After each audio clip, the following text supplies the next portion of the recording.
En 2011, le service bâtiment durable et éco-construction auquel j'appartiens est allé visiter un bâtiment intelligent du pôle de compétitivité sciences et systèmes de l'énergie électrique. On était alors en train de réfléchir à la rénovation électrique du site et on cherchait des idées pour y intégrer un peu d'innovation technologique. Et c'est comme ça que le projet Lumiolis est né en coopération avec le pôle de compétitivité S2E2.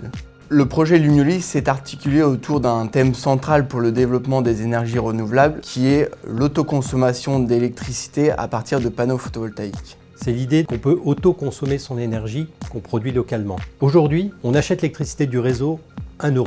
Celle qu'on produit localement, on peut la revendre 3 €. On a tout intérêt à revendre son électricité. Demain, ça sera le même prix à l'achat et à la revente. D'où l'intérêt à ce moment-là d'autoconsommer. Lumiolis anticipe cette évolution. 4 industriels sont intervenus dans le projet Lumiolis. Enelec, spécialiste des installations électriques, s'est occupé de la mise en place des panneaux solaires. Easily, qui développe des batteries lithium nouvelle génération, s'est occupé du stockage électrique. Neolux, entreprise d'éclairage intelligent, a mis en place les luminaires. Revam, cabinet de conseil en gestion d'énergie dans le bâtiment, s'est occupé de toute la chaîne de transmission de données et les interfaces avec l'utilisateur. Tout au long du projet Lumiolis, nous avons sensibilisé l'ensemble des services de la DRUA par des actions de communication, une enquête auprès des utilisateurs recensant leurs préférences en matière d'éclairage et enfin la mise en place de 2 bureaux tests permettant de recenser les avis des utilisateurs.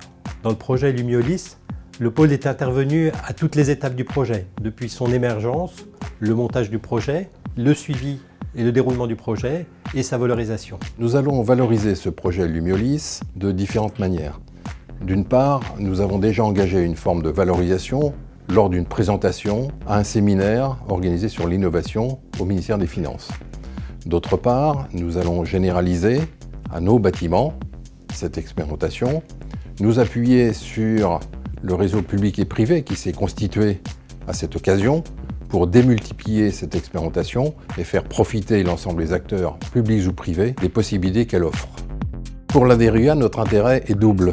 D'une part, en tant qu'administration et gestionnaire, nous avons à faire des économies budgétaires et une telle expérimentation permet d'économiser de l'énergie, de l'électricité, de la lumière, donc d'économiser du budget. C'est le premier point. Le deuxième point, c'est effectivement de servir de référence pour d'autres administrations, pour d'autres particuliers qui pourront mettre en œuvre ces techniques d'économie et de transition énergétique.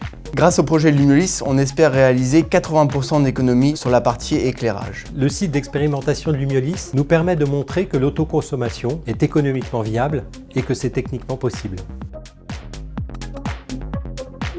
Un dernier mot, effectivement, pour remercier l'ensemble des acteurs, notamment de la DRUA, qui ont participé à ce projet, mais également les entreprises privées, et notamment tous les services, au premier rang duquel le service du bâtiment, mais auxquels se sont associés l'ensemble des services de la DRUA. Donc un grand merci à eux pour cette action très innovante et qu'on espère profitable à tous.